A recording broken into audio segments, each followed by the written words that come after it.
नमस्कार मंडळी, कसे आहात तुम्ही सर्वजण? तुम्ही सगळे मस्त आणि मजेतच असणार आहे आणि मी सुद्धा मस्त आहे. तर माझ्या चॅनलवरती तुमचं सगळ्यांचं स्वागत आहे. तर मी आत्ता एक रेसिपी बनवणार आहे, ती म्हणजे गोडगोड्याची शेवयांची खीर. तर रेसिपी आवडली तुम्हाला, खीर जर आवडली तर नक्कीच आपल्या चॅनलला लाईक करून घ्यायचं आहे आणि सबस्क्राईब पण करायचं आहे. नाही जरी आवडली तरी लाईक सबस्क्राईब करून घ्या. तर चला आपण बनवायला स्टार्ट करूया आणि कमेंट करून सांगायला पण विसरू नका आवडली का नाही ते.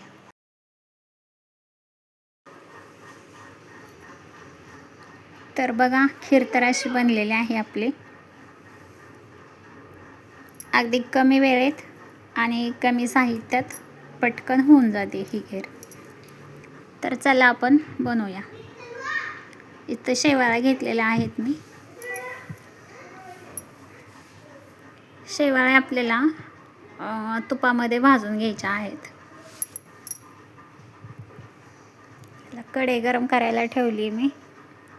याच्यात थोडंसं आपल्याला तूप टाकून घ्यायचं आहे.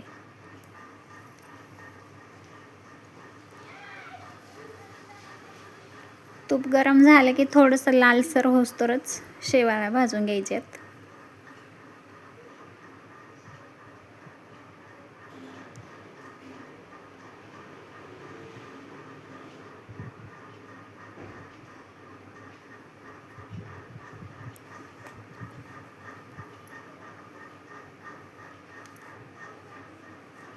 कोणाकोणाला आवडते अशी गोड खीर सांगा नक्कीच.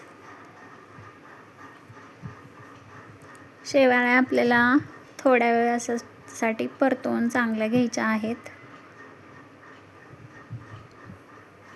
आता साईडला काढून घेतल्या आहेत मी शेवाळ्या. बघा, छान भाजलेल्या आहेत, थोड्याशा लालसर. आता त्याच कढईमध्ये दूध टाकून घ्यायचे. आपल्याला शेवाळ्यांच्या हिशोबानेच दूध टाकून घ्यायचे. याच्यात साखर पण घालून घेऊयात आपण.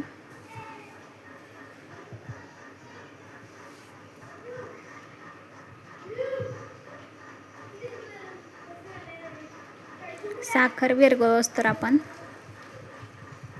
बाकीचं घेऊयात. थोडंसं सामान आहे ते लागणारं. इथं मी जायफळ घेतलेलं आहे आणि काजू आणि बदाम. जायफळ आपल्याला अगदी थोडंसंच घालायचं आहे.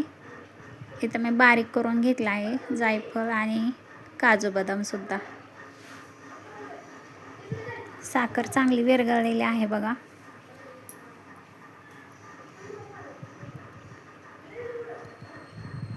याच्यात आपण थोडंसं तूप घालून घेऊया अजून.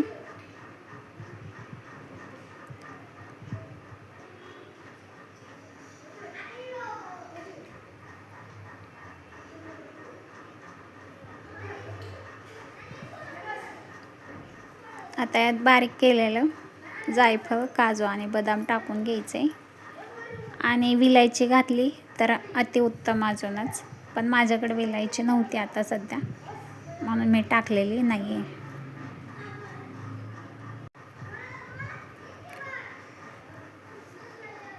चांगलं मिक्स करून घ्यायचं. थोडीशी उकळी आली की मग आपल्याला शेवाळ्या पण घालून घ्यायच्या आहेत त्याच्यामध्ये.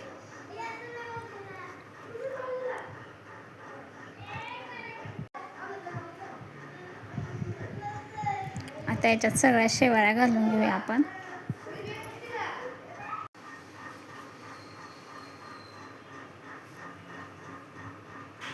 आता शेवाळ्या चांगल्या आपण हलवून घेऊयात आणि एक 5 मिनटं आपण शेवाळ्या शिजवून घ्यायच्या आहेत चांगल्या.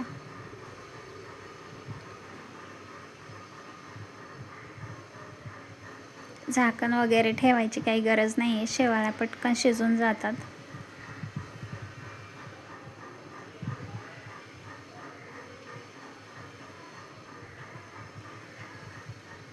तर बघा, आपली साधी आणि सोपी एकदम सिंपल रेसिपी आहे आणि अगदी पटकन होऊन जाते आणि खायला पण खूप छान लागतात अशा शेवाळ्या केलेल्या.